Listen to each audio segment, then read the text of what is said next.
할렐루야, 복된 아침입니다. 새 찬송가 301장, 지금까지 지내온 것 함께 찬양하시면서 11월 12일 화요일 가정에서 드리는 새벽 예배를 시작하겠습니다.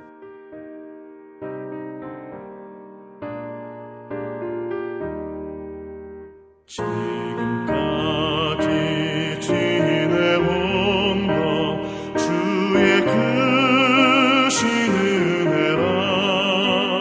한이 없는 주의 사랑 어찌 이루 말하랴.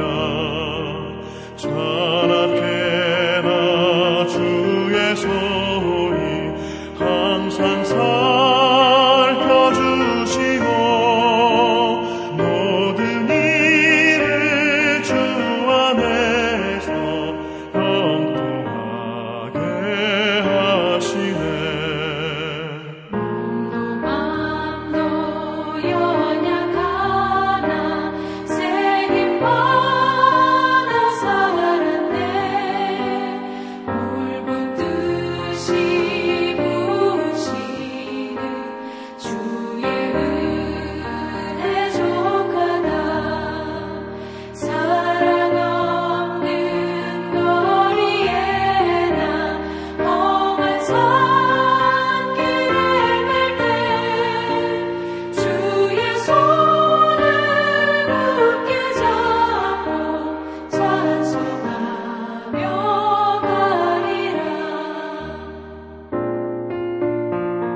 (11월은) 감사의 달을 맞이해서 감사 제목으로 함께 기도합니다.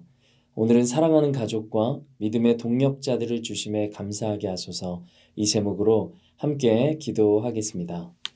사랑과 은혜가 풍성하신 하나님, 오늘 이 새벽의 첫 시간을 주님께 올려드릴 수 있어서 참 감사합니다. 이번 한 달 하나님 앞에 날마다 감사의 제목을 올려드리게 하시니 참으로 감사합니다. 무엇보다 오늘은 사랑하는 가족을 허락하시고 또 믿음의 동력자들을 우리에게 허락하셔서 감사합니다. 가족 때문에 하나님을 더 붙들게 하셔서 감사드리고, 가족 때문에 하나님의 사랑을 더 깨닫게 하시니 감사합니다. 또한 마음을 나누고 삶을 나눌 수 있는 믿음의 동력자들을 허락하시니 감사합니다. 이 복된 만남을 통해 서로를 위해 평생 기도하는 중보자가 되게 하여 주시옵소서. 이제 말씀 듣습니다. 생명의 말씀이 깨달아지는 은혜 체험케 하시고 말씀 앞에 우리 삶을 결단하는 시간이 되게 하여 주시옵소서. 예수님의 이름으로 기도드립니다. 아멘. 네, 오늘 우리에게 주신 하나님의 말씀은 사무엘상 7장 3절에서 17절까지의 말씀입니다. 함께 읽겠습니다. 사무엘이 이스라엘 온 족속에게 말하여 이르되, 만일 너희가 전심으로 여호와께 돌아오려거든 이방 신들과 아스타롯을 너희 중에서 제거하고 너희 마음을 여호와께로 향하여 그만을 섬기라. 그리하면 너희를 블레셋 사람의 손에서 건져내시리라. 이에 이스라엘 자손이 바알들과 아스타롯을 제거하고 여호와만 섬기니라. 사무엘이 이르되, 온 이스라엘은 미스바로 모이라. 내가 너희를 위하여 여호와께 기도하리라 하매, 그들이 미스바에 모여 물을 길어 여호와 앞에 붓고 그날 종일 금식하고 거기에서 이르되, 우리가 여호와께 범죄하였나이다 하니라. 사무엘이 미스바에서 이스라엘 자손을 다스리니라. 이스라엘 자손이 미스바에 모였담을 블레셋 사람들이 듣고 그들의 방백들이 이스라엘을 치러 올라온지라. 이스라엘 자손들이 듣고 블레셋 사람들을 두려워하여 이스라엘 자손이 사무엘에게 이르되 당신은 우리를 위하여 우리 하나님 여호와께 쉬지 말고 부르짖어 우리를 블레셋 사람들의 손에서 구원하시게 하소서 하니 사무엘이 젖먹는 어린 양 하나를 가져다가 온전한 번제를 여호와께 드리고 이스라엘을 위하여 여호와께 부르짖음에 여호와께서 응답하셨더라. 사무엘이 번제를 드릴 때 블레셋 사람이 이스라엘과 싸우려고 가까이 오매 그날에 여호와께서 블레셋 사람에게 큰 우레를 발하여 그들을 어지럽게 하시니 그들이 이스라엘 앞에 패한지라. 이스라엘 사람들이 미스바에서 나가서 블레셋 사람들을 추격하여 벳갈 아래에 이르기까지 쳤더라. 사무엘이 돌을 취하여 미스바와 센 사이에 세워 이르되 여호와께서 여기까지 우리를 도우셨다 하고 그 이름을 에벤에셀이라 하니라. 이에 블레셋 사람들이 굴복하여 다시는 이스라엘 지역 안에 들어오지 못하였으며 여호와의 손이 사무엘이 사는 날 동안에 블레셋 사람을 막으심에 블레셋 사람들이 이스라엘에게서 빼앗았던 성읍이 에그론부터 가드까지 이스라엘에게 회복되니 이스라엘이 그 사방 지역을 블레셋 사람들의 손에서 도로 찾았고 또 이스라엘과 아모리 사람 사이에 평화가 있었더라. 사무엘이 사는 날 동안에 이스라엘을 다스렸으되 해마다 베델과 길갈과 미스바로 순회하여 그 모든 곳에서 이스라엘을 다스렸고 라마로 돌아왔으니 이는 거기에 자기 집이 있음이니라. 거기서도 이스라엘을 다스렸으며 또 거기에 여호와를 위하여 제단을 쌓았더라. 아멘. 오늘은 에벤에셀이라는 제목으로 하나님 말씀 증거하겠습니다. 어제 본문인 7장 2절을 보면 이스라엘은 블레셋에 빼앗겼던 언약궤를 되찾습니다. 언약궤는 기럇 여아림에 있는 아비나답의 집에서 20년 동안 머무르게 됩니다. 2절의 하반절을 보면 그간 많은 고난을 겪었던 이스라엘은 여호와를 사모하기 시작했습니다. 이스라엘 사람들의 마음에 이제 큰 변화가 생기기 시작한 것입니다. 이제 오늘 본문을 살펴보겠습니다. 오늘 본문 3절을 보면 사무엘이 이스라엘 온 족속에게 선포합니다. 만일 너희가 전심으로 여호와께 돌아오려거든 이방 신들과 아스타롯을 너희 중에서 제거하고 너희 마음을 여호와께로 향하여 그만을 섬기라. 그리하면 너희를 블레셋 사람의 손에서 건져내시리라. 사무엘이 이스라엘의 영적 지도자로 등장하는 장면입니다. 사무엘이 요구한 내용은 이스라엘 백성들에게 명령한 내용은 두 가지였습니다.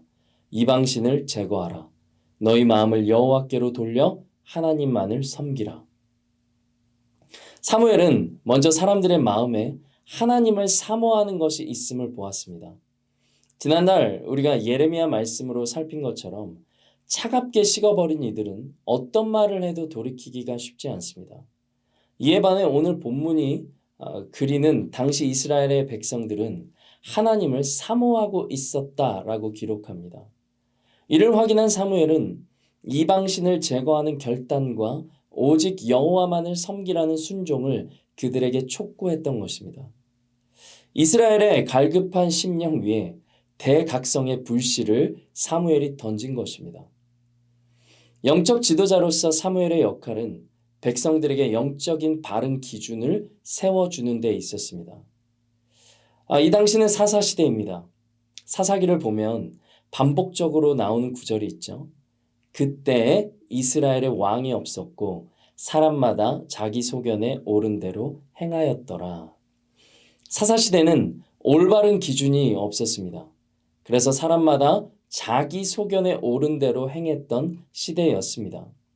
그런데 과연 그때 그 시절뿐일까요? 어쩌면 오늘 우리의 시대가 더 자기 소견에 옳은 대로 행하는 시대인 것 같습니다. 기준이 없습니다.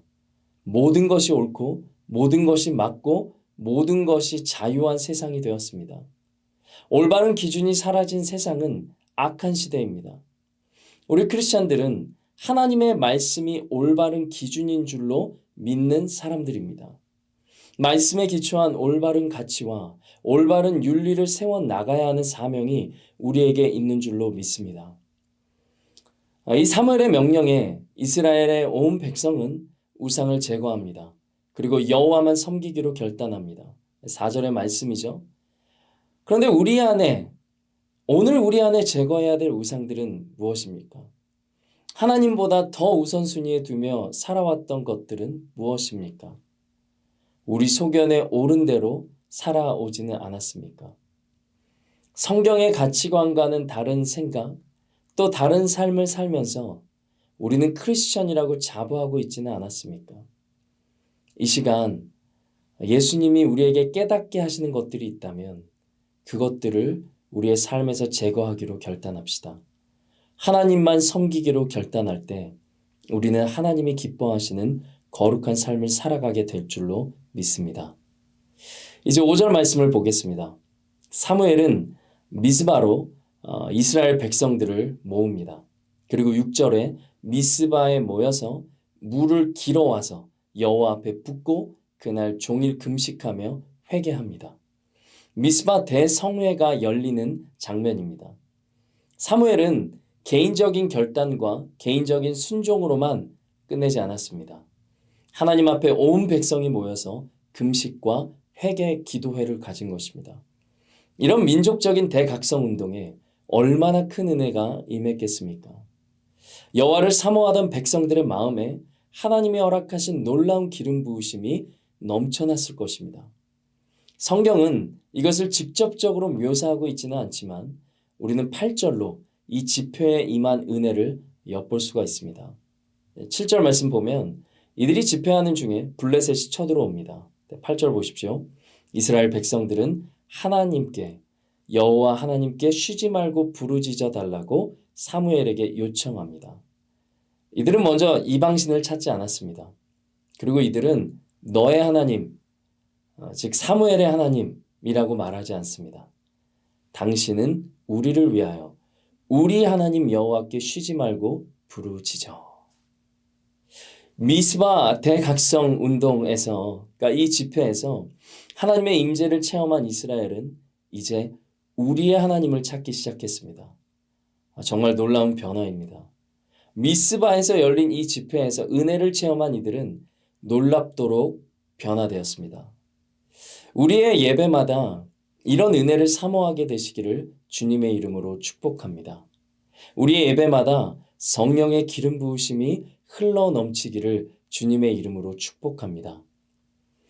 이스라엘의 백성들의 요청대로 사무엘은 하나님께 간구합니다. 9절 말씀이죠.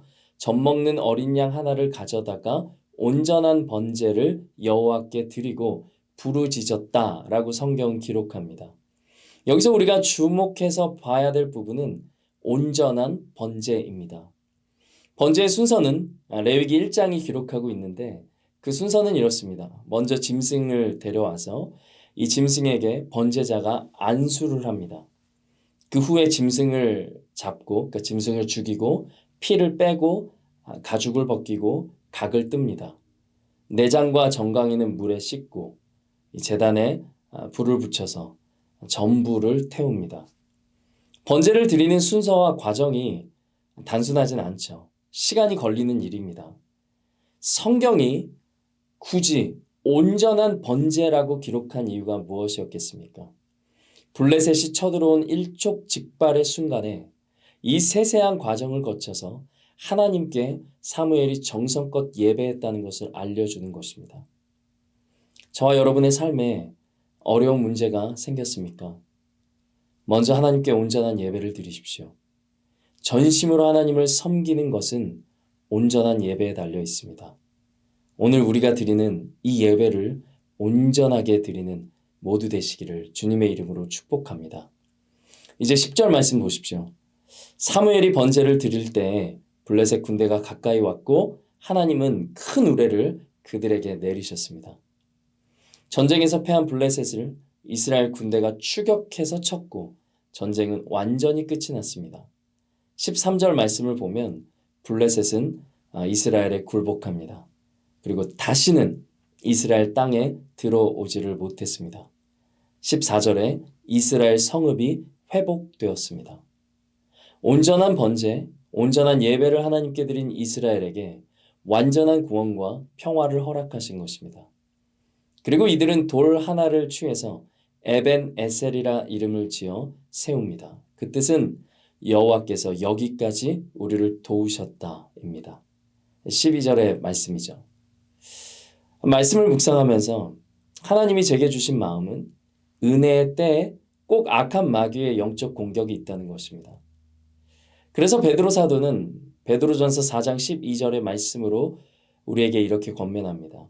사랑하는 자들아, 너희를 시련하려고 오는 불시험을 이상한 일 당하는 것 같이 이상히 여기지 말고. 지금 우리를 공고하게 하는 대적의 영적 공격이 있습니까? 그때 무엇보다 온전한 예배로 하나님 앞에 먼저 나아가십시다. 사무엘이 온전한 번제를 드릴 때 하나님이 우레를 바라셔서 이스라엘을 도우신 것처럼 우리가 온전히 예배할 때 하나님께서 우리로 대적에게서 승리를 취하게 하실 줄 믿습니다. 역대하 20장 15절의 말씀입니다. 전쟁은 너희에게 속한 것이 아니요 하나님께 속한 것이니라. 말씀 맺겠습니다. 대적의 영적 공격이 찾아올 때 무엇보다 하나님 앞에 온전한 예배를 드립시다. 에베네셀의 하나님께서 이 전쟁을 승리케 하실 줄로 믿습니다. 그리고 기준이 없는 이 시대에 성경의 가치관대로 사는 삶을 살아내시고 또 그 삶을 보여주는 모두가 되시기를 주님의 이름으로 축복합니다. 우리 말씀 들은 거 생각하시면서 함께 기도하겠습니다. 에베네셀의 하나님, 여기까지 우리를 도우신 하나님을 찬양합니다. 사무엘이 그랬던 것처럼 온전한 번제, 온전한 예배를 하나님께 먼저 드리는 자 되기를 원합니다. 문제의 해결을 찾기 위해 동분서주하지 않게 하시고 하나님 말씀에 내 삶을 들여다보아 회개하며 말씀에 순종하는 자 되게 하여 주시옵소서. 기준이 없는 이 시대에 성경의 가치관대로 사는 자 되기를 원합니다. 사무엘 때문에 온 민족이 주님 앞에 다시 돌이킨 것과 같이 우리 삶이 하나님의 기쁨이 되고 우리 삶을 통해 이 시대의 올바른 성경적 기준을 보여주는 인생 되게 하여 주시옵소서. 우리 갖고 있는 여러 가지 기도 제목들이 있습니다. 하나하나 주님 앞에 올려드릴 때 주님의 음성 듣게 하시고 살아계신 주님의 손길을 체험하는 이 시간이 되게 하여 주시옵소서. 감사드립니다. 예수님의 이름으로 기도드립니다. 아멘. 네, 이제 갖고 계신 기도 제목들 갖고 주님 앞에 나아가겠습니다. 복된 하루 되시기를 바랍니다.